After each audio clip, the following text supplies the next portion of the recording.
di sini sebagai tim dari Undana. Ya, kami dari Undana punya yang namanya program atau Tridharma Perguruan Tinggi. Tridharma Perguruan Tinggi itu adalah terdiri dari 3 kegiatan pokok. Jadi pendidikan dan pengajaran, penelitian, dan pengabdian pada masyarakat. Dan karena itu pagi hari ini kita ada di sini dan kita akan memulai kegiatan pengabdian.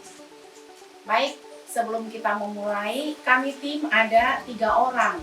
Nah, ini tim yang pertama saya, yang kedua Bapak Dr. William Jani. Beliau ini sebagai tim pengabdian, tetapi beliau juga jabatan sebagai dekan Fakultas Ilmu Sosial dan Ilmu Politik.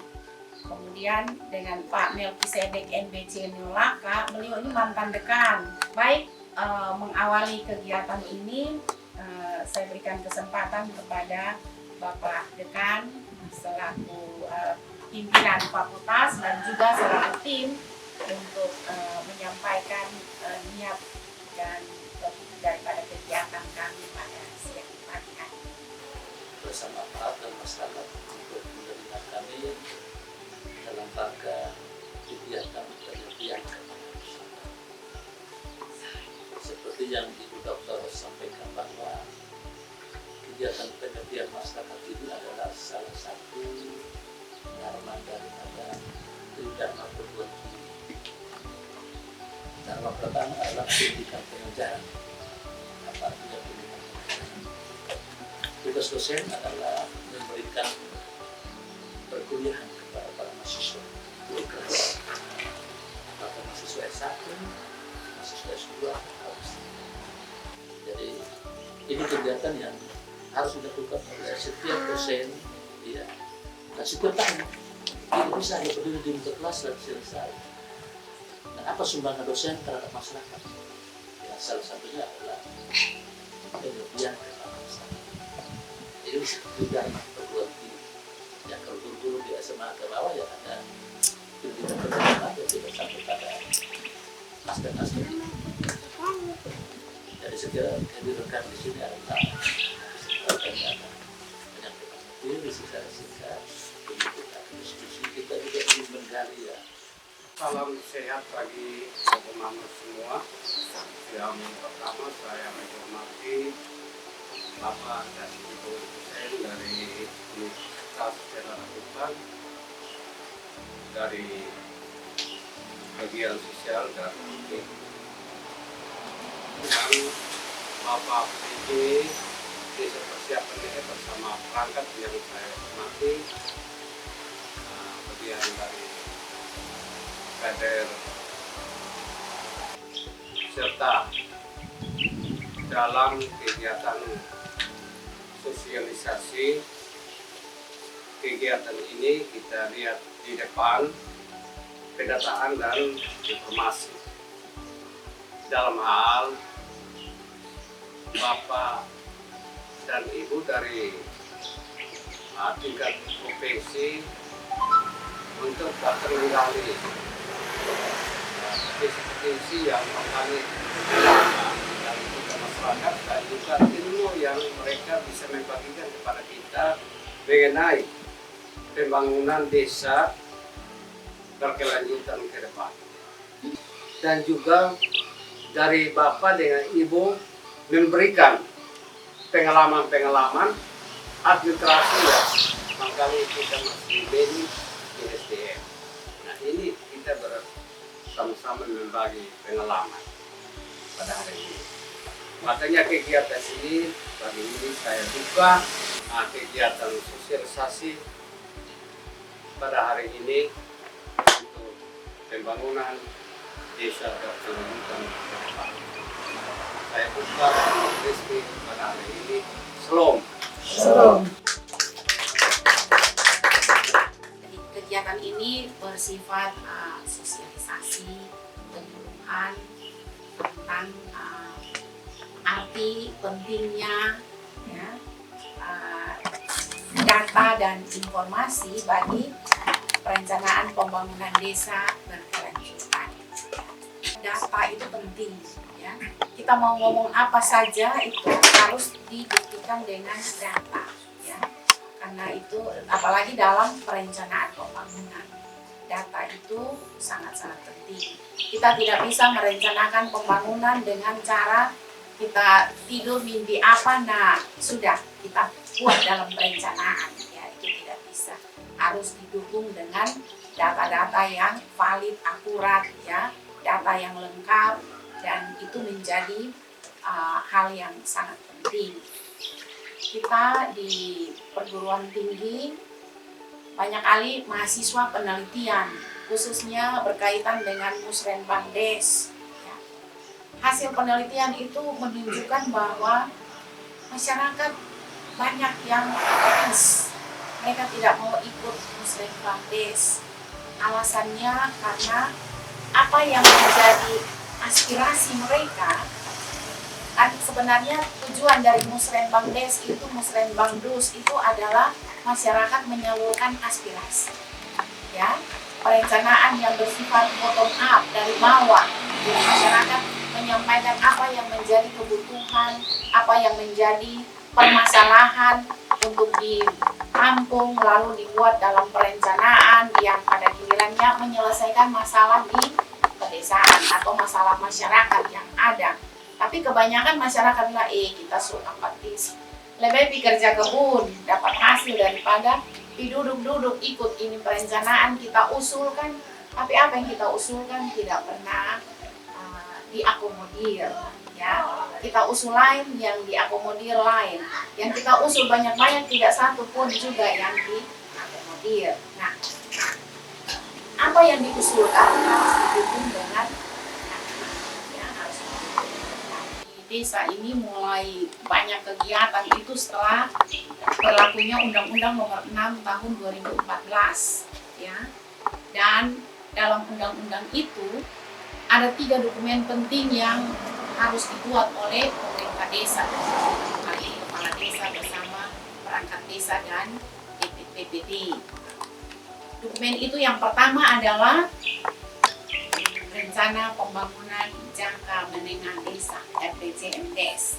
Data-data ini harus kita, tapi kalau kita bilang mau ini program pengentasan kemiskinan berencana ini yang jadi kalau kita punya potensi sumber daya alam dalam kaitan dengan misalnya bisa dijadikan objek wisata, maka ini perlu kita jadikan data pengembangan, ya. Dengan kita misalnya mengembangkan pariwisata, ini dampaknya bisa ke pertumbuhan ekonomi masyarakat, ya. Mungkin pertanian, ya. Pertanian di sini pertanian apa di sini? Orang hortikultura. Oke. Maka ya kita berikan motif semangat, ya, dengan mungkin dari desa bantu bibit, ya, bantu pupuk, tapi pupuk sekarang juga susah, ya, pupuk juga sudah, kalau beli sendiri pupuk juga mahal, ya. Nah, bagaimana kita buat program, ya, di sini ada peternakan juga banyak, ya, jadi pupuk-pupuk kompos yang pupuk-pupuk ini yang kita buat untuk kita punya tanaman ini, dia subur, tetapi dengan, nah kalau sudah tanaman pertanian dengan pupuk-pupuk yang bukan pestisida, itu harga jualnya berbeda dengan yang pestisida, ya. Nah itu kita pasarannya sudah bisa ke mall-mall, ke supermarket, ya. Kalau di Rote ini makanya mall-mall orang beli sayur yang ini tidak terlalu, tetapi kita bisa bawa ke Kupang, ya. Kita taruh di hypermart, di Lipo, ya. Kemudian yang berikut sumber daya manusia. Sumber daya manusia ini juga hal yang sangat-sangat penting, ya. Kalau kita punya potensi yang besar tapi sumber daya manusia tidak mampu kelola, ini juga masalah, ya. Karena itu di monografi desa, di profil desa kita bisa lihat nanti pendidikan, ya, masyarakat di sini, ya, itu tingkat SD berapa, tamat SD, tamat SMP, SMA, perguruan tinggi. yang sudah mendapatkan pekerjaan, ya. Ini berpendidikan tapi belum mendapatkan pekerjaan. Kita bisa bikin program pelatihan, ya, bagi dia. Pelatihan apa? Ya, berbagai macam pelatihan. Kemudian kelembagaan, ya, kelembagaan yang ada di desa, misalnya ada BUMDes, itu perlu diperhatikan untuk penguatan kapasitas kelembagaan ini. Dan pada akhirnya kelembagaan ini dia bisa berfungsi dengan baik, dan kita tahu bahwa BUMDes itu adalah lembaga ekonomi, ya, di desa, ya. Nah, bagaimana lembaga ini tidak tetap begitu, tetapi dia terus berkembang. Kemudian prasarana dan sarana, ya, kita perhatikan prasarana berkaitan dengan jalan. Tapi tadi Bapak Desa bilang kalau jalan di sini ini bukan urusan desa karena dia ada di tengah kota. Jalan-jalan yang ada ini jalan pertanian, ya. Dengan adanya jalan pertanian, maka menjadi akses bagi orang petani. Ketika dia tanam amis, ya, mungkin dia tidak perlu bawa ke pasar jual, tapi orang dari pasar yang datang sendiri beli ke dia, ya. Kalau dia tanam amis baru dia pergi jual di pasar, kasihan, dia sudah capek tanam, dia duduk tunggu di pasar lagi 1 jam baru orang datang beli satu ini ikat, ya. Itu kan, tapi kalau dengan akses orang dari pasar yang langsung datang beli, dia habis tanam, dia panen, dia terima uang saja di tempat, orang beli dia bawa jalan, ya. Ya. Jadi dari kondisi itu, data-data yang ada ini tepat waktu dia akan merupakan data yang tepat waktu, dia merupakan data yang tersedia sesuai dengan kebutuhan, ya. Data yang tersedia sesuai dengan kebutuhan. Data yang tepat waktu juga itu adalah data yang dia dibutuhkan itu pada tahun terakhir, ya, pada saat terakhir, bukan data yang siapnya 3 tahun lalu, ya, 2 tahun lalu, ya. Bapak Desa minta maaf, kemarin saya dapat itu profil desa, itu data yang ada di dalam itu masih data tahun 2020, Bapak. Apa itu salah ini kok? Atau dong kasih beta yang data tahun 2020, yang tahun 2023 belum ada kok. Ya, jadi itu harus diperbaharui. Data yang ada tuh harus diperbaharui. Karena data yang ada di sini nanti kita tidak simpan. Kita akan kirim ke BPS, Biro Pusat Statistik. Di sini ada toh, di Rote Biro Pusat Statistik ada. Nah, itu nanti dia akan data-data itu dia terbuka, siapa saja boleh akses. Nah, ini juga menjadi data bagi pemerintah pusat. Pemerintah pusat butuh data kecamatan loba lain, dia sudah perlu datang cari di sini, desa-desa di kita, dia sudah perlu, tapi dia lewat BPS, data BPS itu. Nah, data BPS itu kalau masih data tahun 2020, dia akan memberikan, katakanlah, ya mudah-mudahan di sini tidak, ya. Tapi di desa-desa yang lain itu banyak masyarakat desa yang komplain. Wah, kenapa kok itu dia dapat PKH itu, padahal itu keluarga dia sudah pindah, ya, dia sudah pindah di tempat lain, tapi kok dia kenapa masih ada di sini, keluar dia mendapat bantuan PKH, ya, itu karena datanya tidak diperbaharui.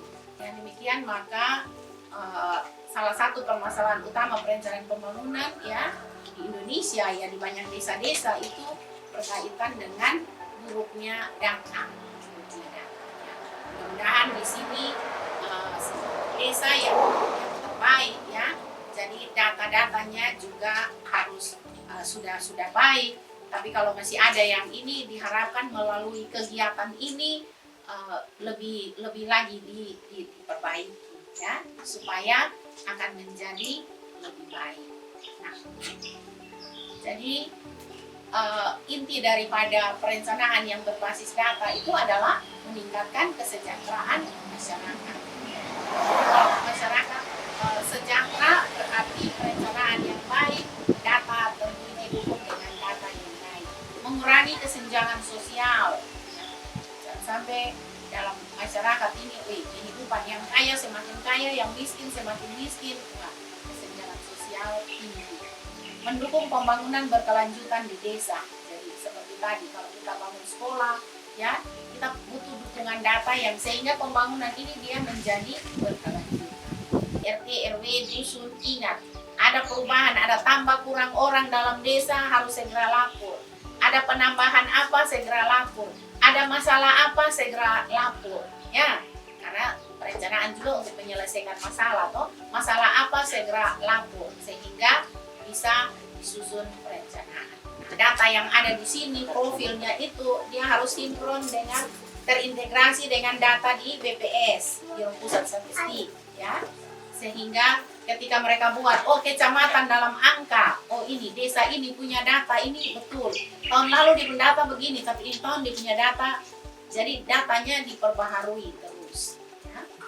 Di sini kita lihat bahwa peran data dalam siklus perencanaan. Jadi data ini dia merupakan basic. Ya. Jadi mulai dari penyusunan rencana, penetapan rencana, pengendalian pelaksanaan sampai pada evaluasi pelaksanaan rencana. Jadi di sini dibilang pembangunan berawal dari data dan menghasilkan data lagi. Ya. Jadi dia berawal dari data kemudian menghasilkan data. Data yang dihasilkan dalam pembangunan itu menjadi awal data lagi untuk pembangunan. Baik, barangkali itu beberapa hal yang dapat saya sampaikan dalam pertemuan kita.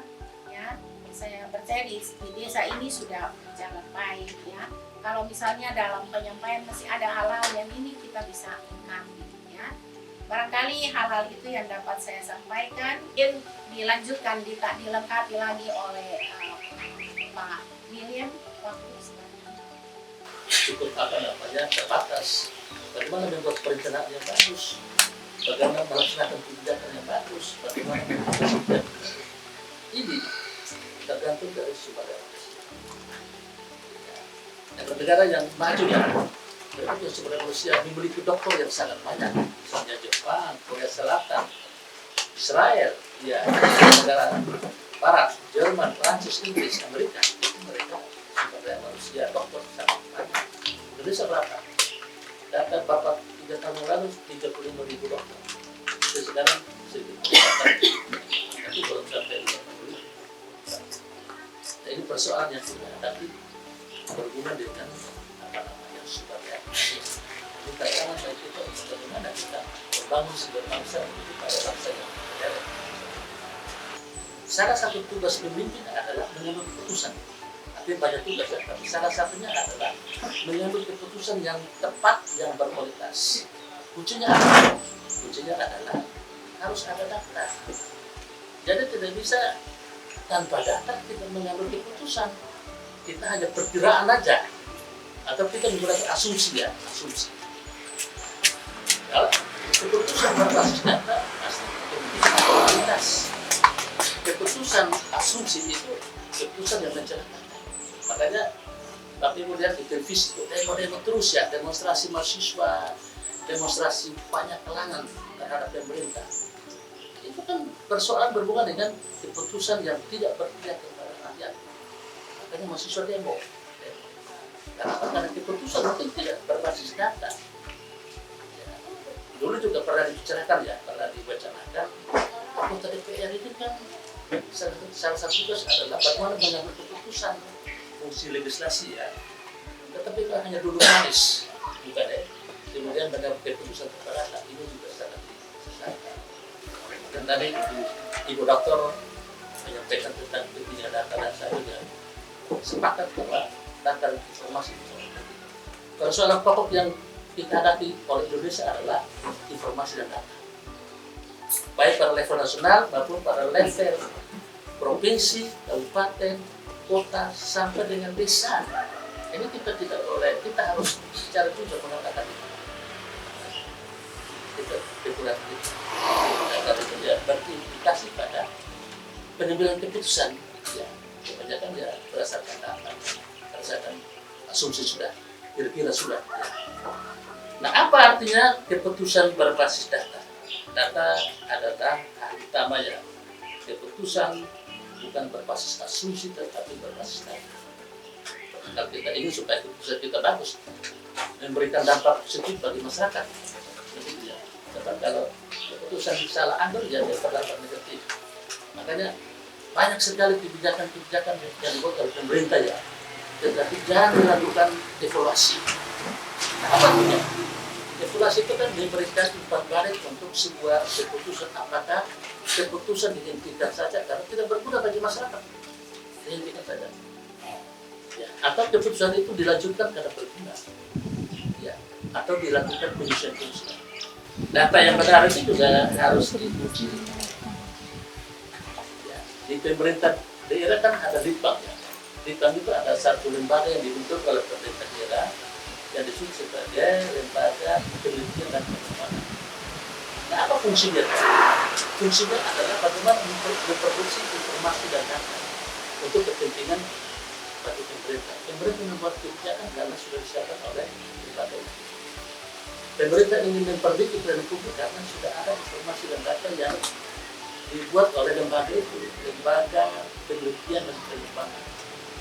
Tugas mereka adalah melakukan riset penelitian, penelitian data, analisa data, untuk menghasilkan poin-poin penting yang berguna bagi perbaikan baik itu dalam rangka pengambilan keputusan maupun perbaikan perilaku. Tetapi ya pengamatan kita biasa-biasa aja, kita tidak begitu mendengar daunnya. Ya, yang penting anggaran ada dan digunakan untuk penelitian. Mereka menulis sebuah laporan selesai dan disimpan di rumah kasih. Jadi tidak begitu difungsikan, ya. Saya kira ini penting, ya, mungkin poin-poin itu yang saya tambahkan secara makro, ya, secara umum, secara global itu sudah dibicarakan pada yang saya bicara secara internasional, nasional, dan internasional. Mungkin demikian, ya, mungkin kita juga akan tahu mekanismenya, hal-hal yang akan disampaikan. Apakah pertanyaan, apakah masukan, apakah saran, silakan kita membuka sesi dulu ya, kita diskusi. Ya, Bapak Desa. Jadi data itu memang datanya benar. Hanya kalau saya datang satu file yang tahun itu belum dirubah. Dan setiap tahun itu data mulai dari data dengan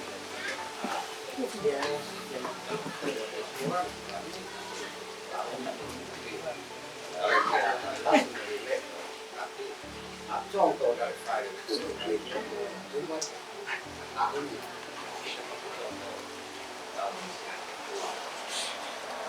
Jadi kita di desa ini kadang-kadang kita melihat budaya-budaya yang ada. Kita kalau setiap desa mau tidak mau, desa-desa beradat, dia menyusun keputusan-keputusan itu tidak terlepas dari budaya dan adat. Kalau tidak berjalan juga. Tetapi kita rapat bersama dengan BPD, masyarakat semua, kita memikirkan maju mundur dari perkembangan desa itu. Nanti besok-besok kita rapat Agustus 2025 ini sudah habis, sementara sekretaris masih rekas. Nanti kita duduk bersama, kita memikirkan semua usul itu mana yang lebih penting kita harus utamakan. Tapi itu nanti dia jalan.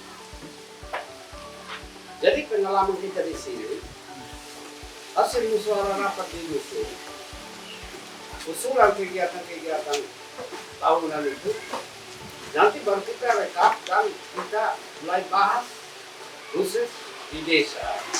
Sesudah itu, kegiatan-kegiatan yang kita sama-sama persetujuan, berarti disusun proposalnya, dihitung anggarannya, baru kita usulkan ke atas kami dari.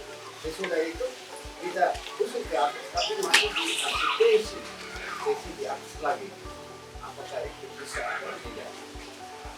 Jadi semua kegiatan-kegiatan yang kita usul ada anggaran dianggarkan daripada dana desa dan juga dianggarkan dari APBN. Dianggarkan ada pakai menangani juga dari Polri itu nasional semua serap soal pengalaman adik saya. Barangkali itu saja informasi dari saya. Penambahan. Terima kasih Bapak. Bapak Ibu saudara semua, demikian hal-hal yang kami sampaikan. Seperti yang tadi saya katakan bahwa ya, kami dari sisi teori ya seperti yang kami sampaikan, sisi praktisnya yang dijalani oleh Bapak Ibu sekalian ya, ada banyak hal yang juga bisa kita pelajari ya. Jadi biar dalam diskusi ini kita saling mengisi ya. Kita masuk pada sesi diskusi, ada hal-hal yang disampaikan ya, baik Bapak. Jadi Ini saya sedih tapi saya senang tapi sedih juga Bapak. Karena saya dapat data yang cukup menampar mata saya sebagai warga NTT. Jadi saya pinjam satu kata dari teman saya, supaya NTT jangan terpuruk terus, maka kita budayakan budaya malu. Jadi kalau orang bilang kotong miskin, kotong bodoh, jangan senang dengan itu. Bagaimana caranya supaya kotong jangan miskin, bagaimana caranya supaya kotong jangan bodoh. Ya. Jadi terima kasih buat satu data yang hari ini dibukakan dan ini menjadi agenda penting bagi kami Desa Sanggoe. Kami akan serius untuk melihat ini, ya, karena Bapak membuka data bahwa NTT stunting, terjadi perdagangan manusia, NTT rawan pangan dan NTT kurang berpendidikan. Ya, ini terserah kami BPD dan perangkat desa ya ada beberapa yang sarjana dan ada yang rata-rata SMA Bapak. Jadi mungkin berpengaruh pada kinerja, tapi kami akan terus berusaha untuk melakukan yang terbaik bagi masyarakat dan bagi pemerintah. Ya. Nah, yang saya ingin tanyakan berdasarkan Tridharma. Jadi Tridharma ini apakah Tridharma perguruan tinggi atau ini hanya di seputaran Undana, Pak? Tridharma. Apakah ini di Undana atau ini perguruan tinggi ya? Oh iya. Ya. Satu pendidikan pengajaran, yang kedua penelitian, yang ketiga pengabdian.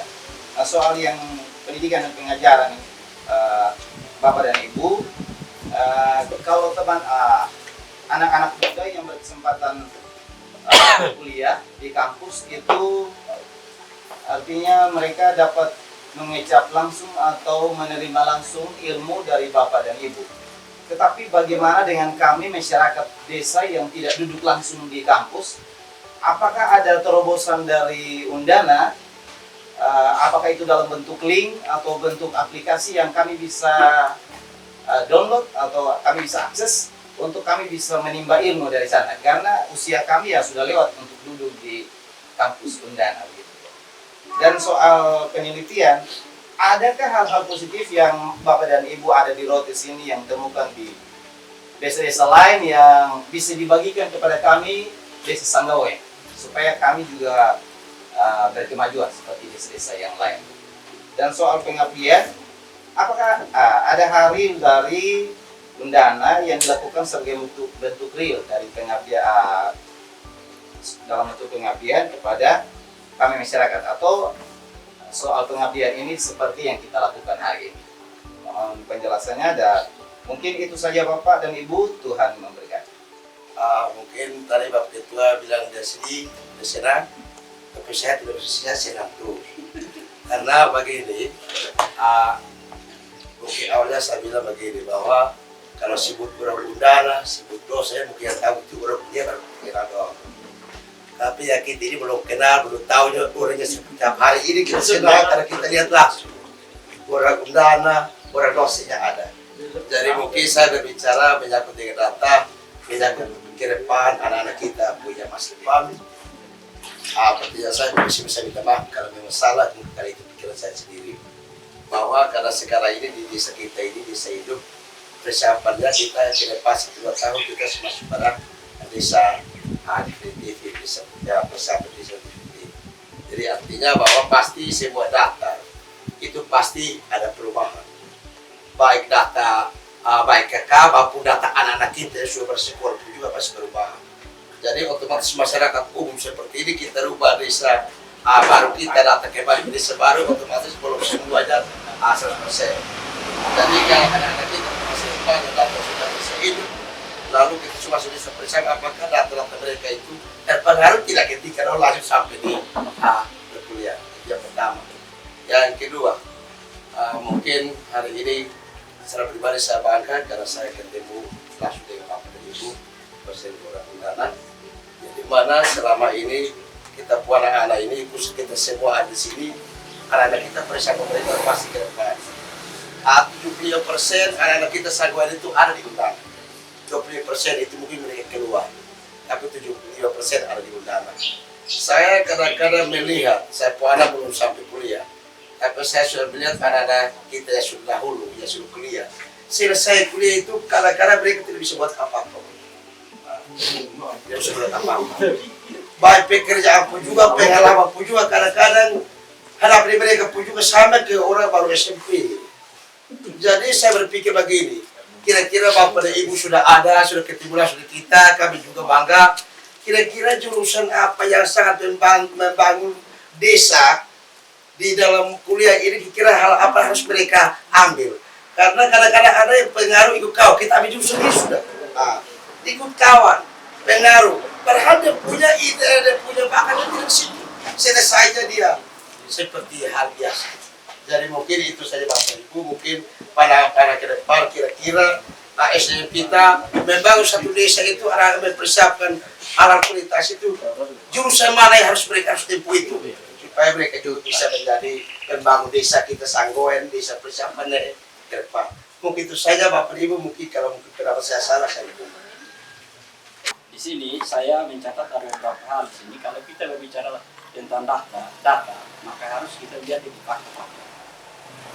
Nah, yang tadi saya lihat di sini ada beberapa data yang saya mau bilang bahwa ini data pangan. Kita bicara tentang rawan pangan. Tadi ada materi, ada tentang pangan. Nah, di sini saya lihat sebenarnya rawan pangan ini tidak ada sebenarnya. Hanya sumber daya manusianya, yang SDM-nya ini yang kita kalah di sini. Dan saya berpikir bahwa tidak perlu berpendidikan tinggi pun, saya rasa kita bisa merubah ini dunia kalau kita mau. Pertama, saya lihat khusus di Desa Sanggoen, tenaga ada. Itu catatan pertama. Tenaga, petaninya ada.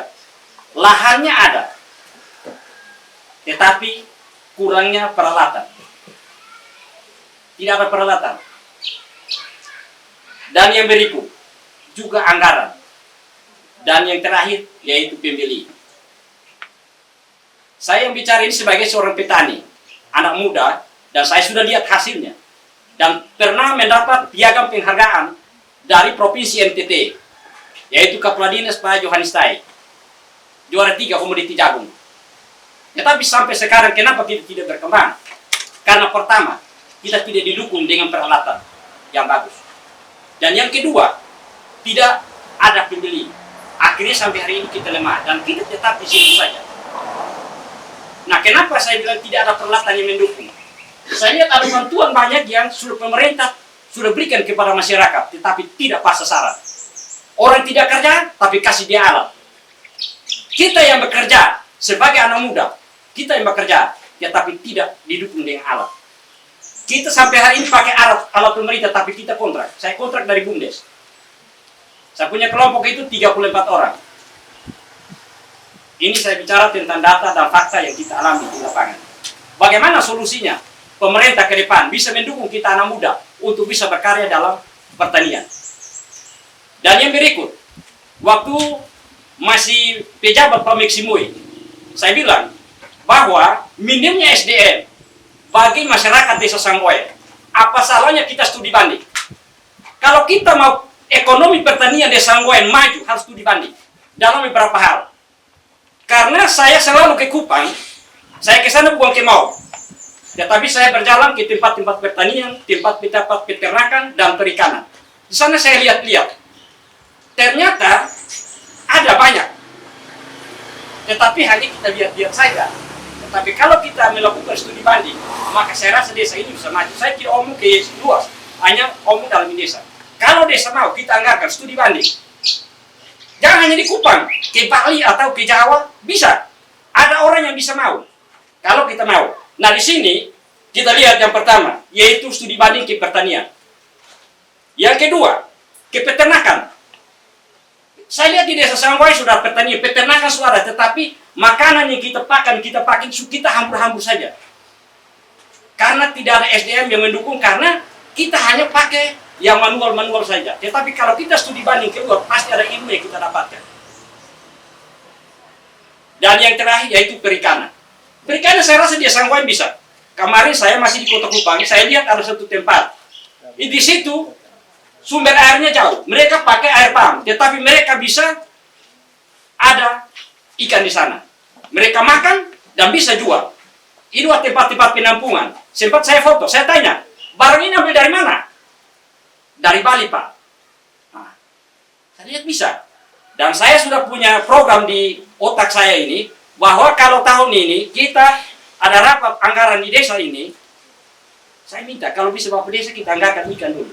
Jangan hanya kita bikin yang sumur-sumur saja. Sumur sudah banyak. Tapi mari kita beralih ke tempat yang lain. Kalau kita mau maju. Jadi bagi saya, minimnya SDM karena kita masih kurang pergaulan.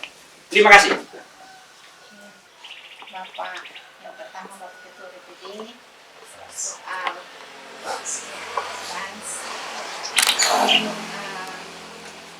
Tridharma perguruan tinggi ini di semua, ya, di semua perguruan tinggi di seluruh dunia, ya. Jadi bukan di Undana saja, tapi yang namanya perguruan tinggi di seluruh dunia ada 3 program ini. Jadi pendidikan dan pengajaran, penelitian, dan juga penelitian.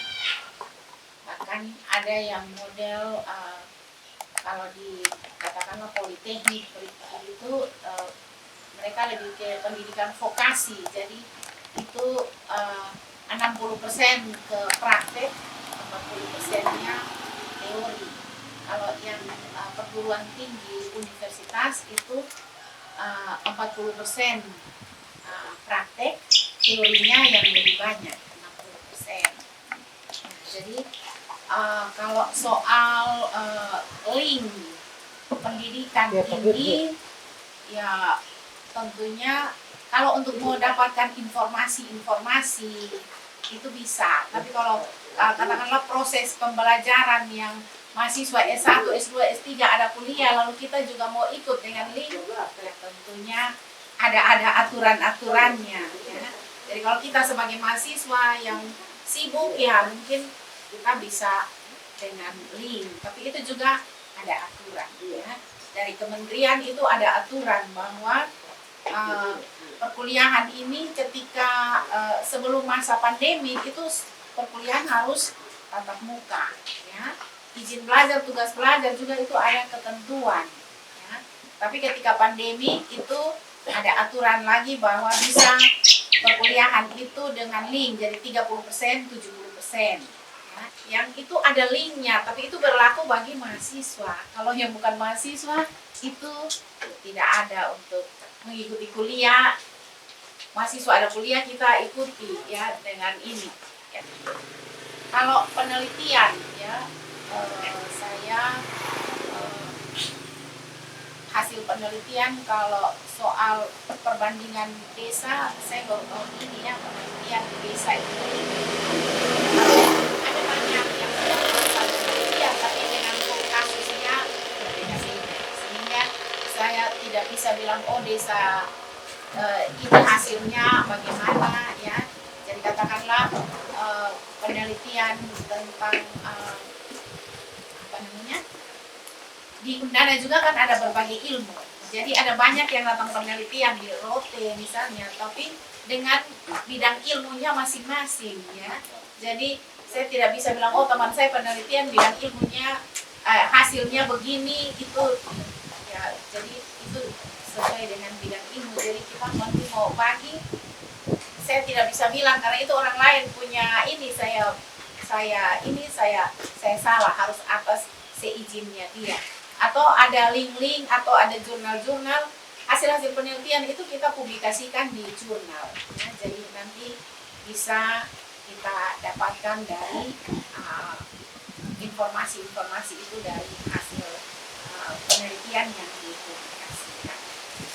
Kemudian pengabdian hanya dalam bentuk seperti ini, ya pengabdian juga itu banyak bentuknya. Jadi kalau kita di prodi administrasi negara, ya kalau pengabdian seperti ini, pentingnya data dan informasi ini ya kita mungkin awalnya dengan penyuluhan. Ya. Nanti di era digitalisasi ini kan data itu sudah ada teknik pengumpulannya yang bisa dengan cara yang digital ya. Nah itu perlu kita ada aplikasi-aplikasi lagi untuk melakukan itu. Nah tapi kan awalnya kita dengan penyuluhan, nanti ke depan kita bisa berkembang ke mengadakan aplikasi untuk menginput datanya, mengintegrasikan data dengan yang lain, kemudian bagaimana data ini diupload sehingga orang lain butuh data, mereka sudah tidak perlu lagi datang ke sini, tinggal mereka buka internet saja. Oh desa Sanggoen ya butuh data kependudukan, tinggal mereka cari saja lewat internet. Kalau soal data itu ya tentunya tidak berpengaruh ya terhadap anak-anak yang kuliah. Data itu ya yang kita bahas ini tujuannya untuk kepentingan perencanaan pembangunan. Jadi untuk perencanaan pembangunan ini kan dari berbagai aspek ya, ekonomi, sosial, budaya dan seterusnya. Jadi tidak ada. Kemudian tadi bilang anak-anak Sanggoen itu 75% ada di pidana, selesai kuliah tidak bisa buat apa-apa ya. Nah tergantung, ini banyak faktor ya, banyak faktor ya. Ada kita temui kasus-kasus anak-anak kuliah itu mereka datang kuliah main-main setelah habis materi 7 semester mereka sudah pesiar-pesiar. Ada yang sampai 14 semester kita panggil, hei kamu di mana kuliah nih, orang tua sudah korban, kamu tidak selesai, kasihan. Orang tua berharap kalian pulang dengan berhasil ya. Jadi akhirnya ya mereka sudah lama bermain di luar, datang ini juga akhirnya kita bantu mereka untuk supaya mereka jangan jadi korban ya. Jangan drop out ya, jangan drop out dan orang tua mereka tidak kecewa dengan segala pengorbanan yang sudah orang tua berikan ya. Jadi kalau ada seperti itu kebanyakan mereka kuliahnya main-main ya. Tapi kalau mereka yang kuliah serius itu umumnya setelah mereka tamat mereka dapat pekerjaan. Kalau soal SDM ya, SDM kalau kita lihat dari tingkat pendidikan ya, memang terkadang tingkat pendidikan tidak terlalu berpengaruh kalau orang mau usaha. Tapi kalau tingkat pendidikan di sisi mau mencari pekerjaan, mau berkompetisi, itu ini ijazah potong ini penting. Ya, orang tanya ijazah apa begitu. Tapi kalau sekedar mau usaha di bidang pertanian, peternakan, ya ijazah tidak terlalu penting. Karena terkadang orang tamat SD dia lebih hebat daripada orang yang belajar peternakan begitu, ya. Tapi paling tidak dia punya kemampuan untuk belajar, ya, punya kemampuan untuk belajar. Kalau dia hanya mau peternakan atau pertanian secara konvensional saja, ya nanti dia tidak akan maju-maju juga, ya. Jadi dia harus belajar. Tadi Bapak katakan bahwa studi banding, ya, studi banding itu juga penting, ya. Tapi studi banding ini juga tentunya membutuhkan biaya, ya, Dan kalau studi banding kita mau pergi sendiri juga biaya, kita mau pakai misalnya tadi tawarkan dari desa menyediakan studi banding, ya, itu tentunya juga harus didukung dengan data juga. Ini studi banding ini untuk kepentingan berapa banyak orang, ya. Kalau untuk kepentingan satu kelompok saja masih ada yang lebih prioritas, begitu toh. Tapi kalau kita bawa, oh ini, lu pergi studi banding tapi lu pulang, lu jadi mentor untuk para petani yang ada di sini. Nah, kalau itu mungkin Bapak Desa bisa pertimbangkan itu untuk sesuaikan juga dengan tadi kita bilang di desa ini bukan dana ada mengalir saja toh, dana yang turun itu terbatas. Jadi nanti dipikirkan prioritas, ya dipikirkan prioritas. Ini nih penting karena ya dalam perencanaan ini tadi Ibu saya lupa juga sebutkan ya, ada prinsip prioritas dan penting, ada yang prioritas tapi tidak penting, ya. Jadi dalam perencanaan ini ada unsur ini prioritas tapi tidak terlalu penting, ya. Ini tidak prioritas tapi penting. Nah, ini juga bisa menjadi bahan pertimbangan, ya. Bagi keluarga sendiri. Dan catatan saya itu adalah sekarang ini pemerintahan yang baik itu adalah pemerintahan yang harus berkolaborasi, membangun aktor ya. Saya setuju dengan Pak Amalo tadi. Kalau pemerintah sekarang tidak bisa lagi dominan mengurus semua hal, tidak boleh. Tapi bagaimana kita melibatkan swasta dan berusaha masyarakat? Ini yang disebut sebagai kolaborasi aktor. Saya memberikan contoh ya, kalau di Afrika ya, Afrika itu kan negara muslim paling banyak. Nah, bagaimana membangun negara? Salah satu mereka hadapi adalah anggaran tidak ada, keterbatasan anggaran. Sehingga yang mereka lakukan adalah pinjam di bank dunia. Tetapi syarat bank dunia adalah, hey, kamu harus melaksanakan pemerintahan yang baik. Apa itu pemerintahan yang baik? Yang harus ada masyarakatnya, harus ada Indonesia, dan harus ada ini harus tersendiri. Oke, saya kira mungkin itu catatan saya, dan saya kira program pemberdayaan masyarakat ini juga perlu kita tata dengan baik. Jangan membuat masyarakat itu bergantung pada pemerintah. Ini banyak diskusi dalam seminar-seminar kita sempat bicarakan. Kalau masyarakat tiap tahun hanya diberikan bantuan, dia akan bergantung. Bagaimana caranya supaya dia tidak bergantung? Bukan berarti tidak boleh ada bantuan, boleh. Tapi ya, makanya angka kemiskinan dengan kurang kita tidak turun karena mari kita mencari penyebabnya. Ini dan saya tidak berkesimpulan ya, tapi intinya bahwa kita ingin membuat keputusan yang baik, yang perencanaan yang baik harus didukung dengan data informasi. Keputusan kita ambil berdasarkan perkiraan atau asumsi ya, mungkin banyak masalahnya. Ke dalam materi tadi saya katakan bahwa kenapa banyak keputusan diambil oleh banyak orang karena keputusan tidak berdasarkan data dan informasi yang praktis. Saya kira itu, dan mudah-mudahan pertemuan kita tidak berhenti pada saat ini, tapi ya kalau Tuhan berkehendak kita akan bertemu lagi dalam. Saya tutup dan selamat kita pulang, kita juga membawa pengalaman. Besok-besok kita rapat bersama untuk kegiatan 2025 ini, mau tidak mau pengalaman sedikit yang kita pakai untuk kita bisa melanjutkan semua rencana dan pikiran kita. Sekian dan terima kasih, saya tutup kegiatan ini pada hari ini. Salam.